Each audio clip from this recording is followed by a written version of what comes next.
Operation ghost সিম অভিযানে দুজনকে গ্রেপ্তার করল অসম পুলিশের এসটিএফ। এই নিয়ে দুজনকে গ্রেপ্তার করা হলো ধুবড়ি থেকে এবং অসম, তেলেঙ্গানা, রাজস্থান থেকে আরও 7 জনকে গ্রেপ্তার করা হয়েছে। এদের সকলের সঙ্গেই রয়েছে পাকিস্তান কানেকশন। পাকিস্তানের হয়ে গুপ্তচর বৃত্তির অভিযোগে ভারতীয় ইউটিউবার জ্যোতি মালহোত্রার গ্রেফতার ঘিরে তোলপাড় চলছে। এরই মধ্যে অপারেশন ঘোস্ট সিম অভিযানে মোট 7 জনকে গ্রেফতার করল পুলিশ।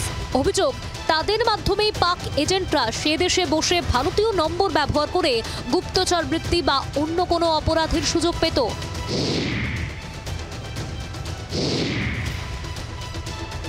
গজরাজ মিলিটারি ইন্টেলিজেন্স থেকে তথ্য পেয়ে তদন্ত শুরু করে অসম পুলিশ। তদন্তে নেমে রাজস্থান, তেলেঙ্গানা, অসমে একযোগে অভিযান শুরু হয়। উদ্ধার হয় প্রচুর প্রি অ্যাক্টিভেটেড সিম কার্ড। সেই সূত্রেই উঠে আসে পাকিস্তান যোগ। বিভিন্ন অপরাধমূলক কাজ থেকে চরবৃত্তির মতো কাজের জন্য পাকিস্তানের নাগরিকদের ওটিপি শেয়ার করত ধৃতরা। অধিকাংশ ক্ষেত্রেই জাল নথি দিয়ে তোলা হতো সিম কার্ড। তদন্তকারীদের দাবি, প্রি অ্যাক্টিভেটেড সিমের নম্বর পাকিস্তানের হ্যান্ডলারদের সঙ্গে শেয়ার করে দিত ধৃতরা।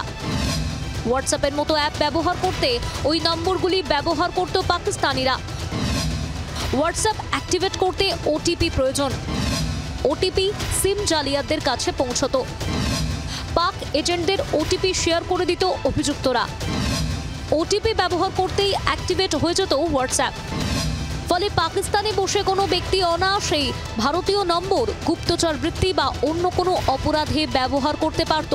তদন্তকারী অফিসারদের যার দাবি যে এই অভিযুক্তরা বিভিন্ন প্রি অ্যাক্টিভেটেড সিম জাল নথির ভিত্তিতে সেগুলোকে জোগাড় করত এবং তারপরে পাকিস্তানের বিভিন্ন নাগরিকদের হাতে, বিশেষ করে আইএসআই এর চরদের হাতে তুলে দেওয়া হতো এবং এই সমস্ত নাম্বার নেওয়ার পর তাদের হাতে ওটিপি দিয়ে দেওয়া হতো এবং সেই ওটিপিকে কাজে লাগিয়ে তারা হোয়াটসঅ্যাপ ব্যবহার করত।